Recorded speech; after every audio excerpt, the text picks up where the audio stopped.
Wright looked like himself this postseason. Great defenses, bad weather, nerves, injury, up for debate. Here are how the numbers shake out. Completion percentage, yards, passer rating, all way down. Wins, way up. He's undefeated. Has this postseason struggle changed how you view Drake Maye? Not at all. Oh, that's not one good, iota. Because in the playoffs, it's about winning. Oh, good. Nick did his Super Bowl tiers or Mahomes Mountain of quarterback performances in the Super Bowl. Peyton Manning, John Elway, and Ben Roethlisberger didn't even make it.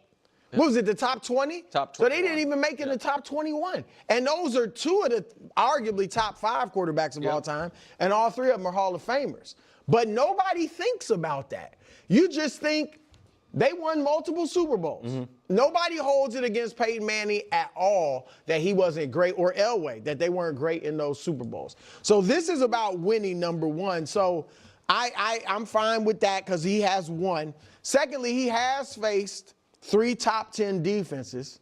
I mean, very few quarterbacks can say they face that type of murderer's row, so to speak, defensively, and it's going to get even tougher in the Super Bowl. And unlike a lot of the guys, Nick, that have played poorly in the playoffs, he has at least countered a lot of his poor play. And really, it's just fumbles. I mean, he hasn't been as accurate and all that, but fine. Like I said, you're playing tough defenses. In Denver, at least, the weather was a problem. You've been under major duress from the pass rushes.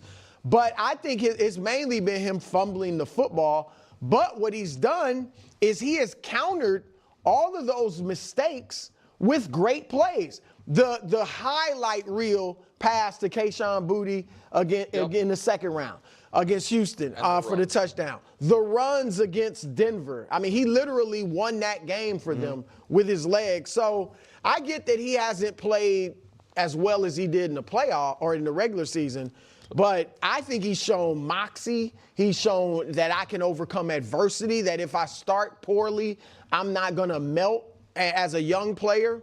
So I'm impressed with what he's done. So impressed is too far for me. It hasn't changed how I view him because while I didn't necessarily expect him to struggle to this degree, him struggling somewhat is what I expected. I think the person on the desk who would probably changed how I viewed him the most is KW. Yeah. Because KW got very upset with us when we said before his first playoff game he might struggle. I've never seen it. Now I've seen it. And going into his most recent playoff game, thought that he was going to light up the Denver defense. Neither of which happened. But I also think we can be fair to the player without being patronizing. I'm saying you're being patronizing. That the level of drop-off is bordering on unprecedented territory. It has not mattered. And if they win Sunday, it won't matter. But as far as passer rating or completion percentage from the regular season to the playoffs, here's what it looks like, where it's the second biggest drop in passer rating in a postseason in the last 30 years. Now, Peyton won the Super Bowl that year, to your point, so nobody cares. It is. I mean, is it one part of that because you have to have kind of a pretty high passer rating to? No, of course, right? Yeah, I mean that's right, but that's why it's a drop-off, right?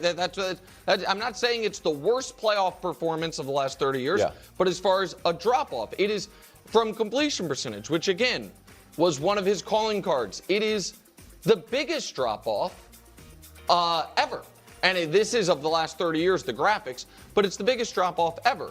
And again, he had a really high. He had a really high. But his playoff numbers, if they were regular season numbers, this is where they would rank. Okay. Man, I absolutely adore this sport.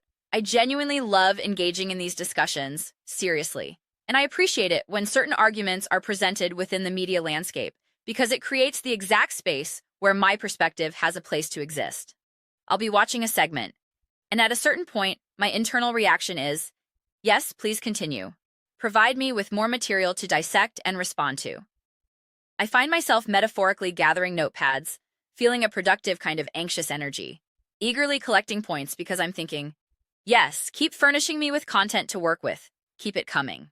The commentator even mentioned he hasn't been as accurate recently. I've already addressed this with you all previously. The underlying data contradicts that. His on-target throw percentage remains nearly identical. I comprehend the surface-level figures, the completion percentage, the passing yardage, the passer rating. I understand all those metrics. I truly do. However, every single one of those statistics must be placed within the proper context. Furthermore, several of these postseason contests were played under absolutely brutal weather conditions. The elements were merciless. At one juncture, visibility was practically zero. I mean, it was that severe. Obviously, everyone remembers the AFC Championship game most vividly, because the conditions were downright bizarre. The commentator himself acknowledged it was one of the most extreme weather-impacted games he's ever witnessed. I'm inclined to trust his assessment on that front, given his extensive tenure covering this sport. He's been around for decades. My personal memories from childhood, when I was 8 or 10 years old, are naturally foggier. I'm sure I've witnessed other chaotic games, but 30 years ago, he was already an adult with a formed perspective. So, I'll accept his characterization of just how exceptionally insane that particular game was. It often feels nowadays that we've been exposed to numerous wild weather games, whether it was Steelers versus Browns or Bills versus 49ers in that blizzard. We've seen some crazy ones. But that AFC title game was on another level. A single game like that alone is sufficient to completely ravage a quarterback's statistical profile. We are discussing an exceptionally narrow, limited 3-game sample size for this playoff run. Moreover, the game preceding that was against the Houston Texans, who fielded an elite-level defense. They only surrendered, I believe, 21 points, and one of those scores was either a pick six or a fumble return touchdown, again, because that game was so chaotic. Everyone was slipping and sliding. It was a mix of rain and snow, freezing cold, a genuinely sloppy affair where every participant was grappling with the conditions. So now, we're referencing 2 consecutive games profoundly affected by severe weather. One could argue, you must be able to perform excellently in poor weather, and that's a valid point. All factors considered, he performed quite well within those constraints. Some might contend he merely relied on his mobility, but he also delivered several crucial, high-quality throws in must-have moments. Even if those throws didn't directly result in a touchdown or field goal, they served a vital purpose. They kept the defense honest, maintained offensive morale, and preserved a sense of operational capability. It prevents the entire unit from succumbing to a mindset of, we can't pass at all, nobody can catch, we're completely hamstrung. He made an excellent throw to Malik Neighbors, for instance. Observing little moments like that, you think, okay, this offense can still function. Contrast that with watching, say, Jarrett Stidham in a similar situation, granted a different context, where the overwhelming sense was that the offense simply could not operate. As a fan, you'd be left hoping for a miraculous broken play explosion, a 50-yard chunk gain, because there was no confidence you could methodically move the ball if needed. You'd be praying for a defensive slip or a fluky play. Drake Maye has not been performing poorly throughout this postseason. This is what I find particularly intriguing, and it opens up a broader conversation, one I'm tempted to explore in a separate video. We, as a sports media collective, haven't established a consistent principle for when we choose to emphasize playoff performance and when we dismiss it. They raise the example of a quarterback like Peyton Manning, who wasn't necessarily exceptional in certain Super Bowls or playoff runs, yet is universally regarded as an all-time great due to his career body of work, multiple championships, regardless of debates about his contribution level in that final title, and sustained regular season excellence. That's not controversial. Conversely, we have other quarterbacks who post great regular season numbers, and the immediate critique is, yeah, but can they do it in the playoffs? The postseason, we declare, is what ultimately matters. Then, we have passers who demonstrably elevate in the playoffs, figures like Eli Manning or more recently, Jalen Hurts. And the counter-narrative becomes, yeah, but he can't carry the team during the regular season. He only threw for 25 touchdowns, etc. Yet, he delivers iconic performances on the grandest stage. It seems we selectively choose when these criteria matter, based on the narrative we wish to support. This is what I constantly emphasize to fan bases. Ultimately, these shifting standards only hold weight for the individual supporters of a given quarterback. The Drake Maye devotees, the Patrick Mahomes faithful, the Jalen Hurts advocates. It's a fascinating dynamic, observing where different fan bases draw the line between supporting their team and defending their quarterback as an individual entity. I don't have a strong pulse on the broader Drake-Maye fan phenomenon yet. That phenomenon is unmistakably potent with Lamar Jackson and Patrick Mahomes. Those are the two most vocal, transcendent quarterback fan bases that extend far beyond Ravens and Chiefs loyalty. That intensity isn't as pronounced with many other quarterbacks, including Josh Allen, though he certainly has his supporters. Baker Mayfield's fan base also exhibits this fiercely personal element. It's an interesting sociological aspect of fandom. The overarching point is this: if a quarterback experiences a statistical drop-off but still wins the Super Bowl, does it truly matter? Look at Tom Brady. This is the great advantage of engaging with the Patriots fan base. You lived through the Brady era more intimately than any other group. Tom Brady secured all those rings. How many of those victories featured games where he simply didn't play that well, whether in a divisional round or otherwise? I recall digging through statistics and finding several Tom Brady playoff games where his performance was subpar, yet the team still won. I'd point to those instances to argue that perfection is not a prerequisite. Even the greatest have off days. Patrick Mahomes himself has hardly been statistically flawless in his Super Bowl appearances. I once created an entire video comparing Jalen Hurts' Super Bowl stats to Patrick Mahomes's. Mahomes, even if we charitably include 2 garbage-time touchdowns against the Eagles in a blowout loss, has 10 touchdowns against 8 turnovers in Super Bowls. If we rightfully dismiss those 2 inconsequential scores, he has 8 meaningful touchdowns against 8 turnovers. Yet, he has 3 Super Bowl victories, and that's ultimately what the history books emphasize, alongside his spectacular regular season resume. Therefore, these nuanced statistical debates primarily gain traction during legacy conversations, when we ask, is he the greatest of all time? Or, as Drake-Maye potentially enters the best quarterback in the NFL discussion in the coming years, especially as veterans like Allen, Mahomes, and Jackson age, we'll see comparisons with peers like Caleb Williams, Jaden Daniels, or future draft picks. If Drake-Maye possesses a Super Bowl ring, that's when detractors might say, sure, he has a title, but look at his performance in that game. He didn't play well throughout the playoffs. Caleb Williams has superior statistics, etc. This mirrors some of the dialectics used in the Josh Allen discourse.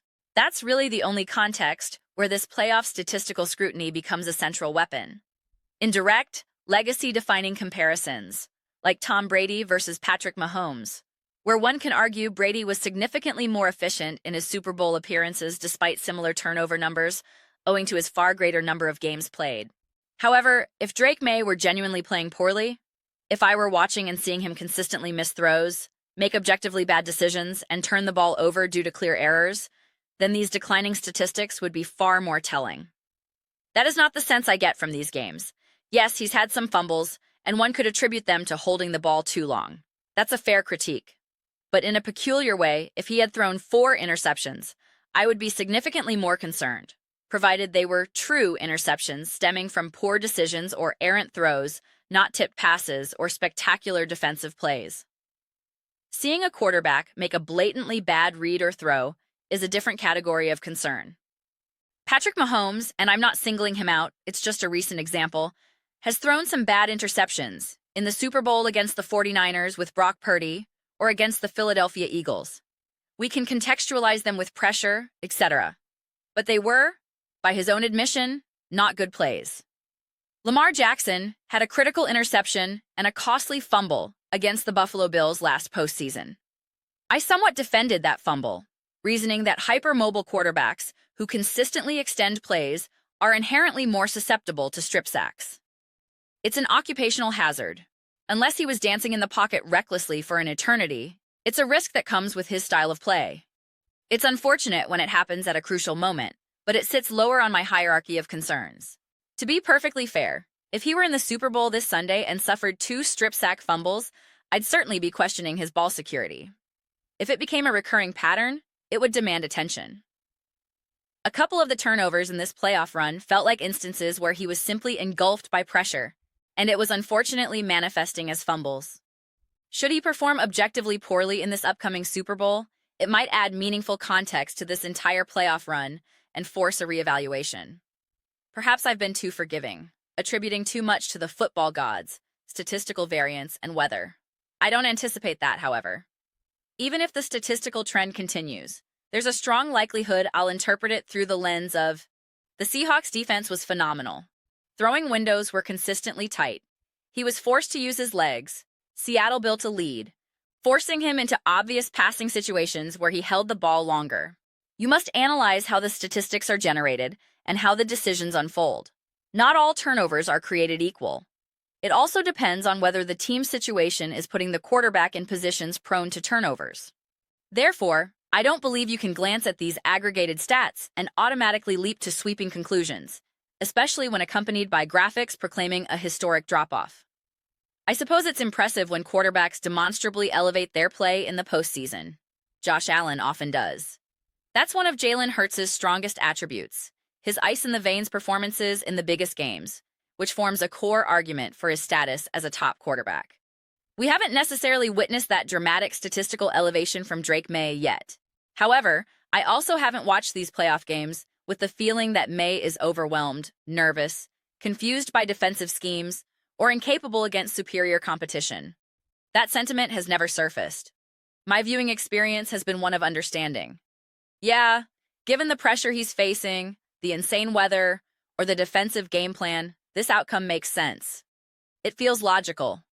When you juxtapose this with the fact that this is his first full season as a starter, his first year within Josh McDaniels' system, and with this particular roster configuration, he's a 22 or 23-year-old incredibly young quarterback now starting in a Super Bowl. I am inherently more forgiving of statistical imperfections than I would be for a veteran like Patrick Mahomes, who has multiple Super Bowl appearances, years of experience within Andy Reid's system, and established maturity. There is a hierarchy of expectation. Consequently, nothing that has transpired during this playoff run has altered my fundamental evaluation of Drake Maye. I will conclude with this point, which might seem to slightly undercut my previous arguments, though I don't believe it truly does. I think it is fair to offer extra praise for a performance like Jaden Daniels' playoff run, where I perceived a clear elevation. Of course, he faced different opponents and different defensive challenges, so it's not a direct, simple comparison. Outperforming someone in the playoffs doesn't automatically confer a better status. However, it is appropriate to acknowledge, appreciate, and respect such elevation. Just because Drake Maye hasn't manifested it in the same statistical fashion doesn't mean I will hold his feet to the fire. As the commentator noted, many of the plays Maye has made represent high-level football in critical moments under brutally difficult circumstances, be it weather, defensive pressure, or the sheer weight of the situation. Fourth quarter, on the road in a conference championship. He has shown up. What more can you ask for at this stage? If this pattern of statistically modest but contextually understandable playoff performances persists throughout his career, then it evolves into a legitimate talking point. We could then discuss, this quarterback doesn't seem to have his best games in conference championships or Super Bowls. That would be a worthwhile discussion. I simply don't believe we are at that juncture yet. But those are merely my perspectives. I am absolutely eager to hear yours.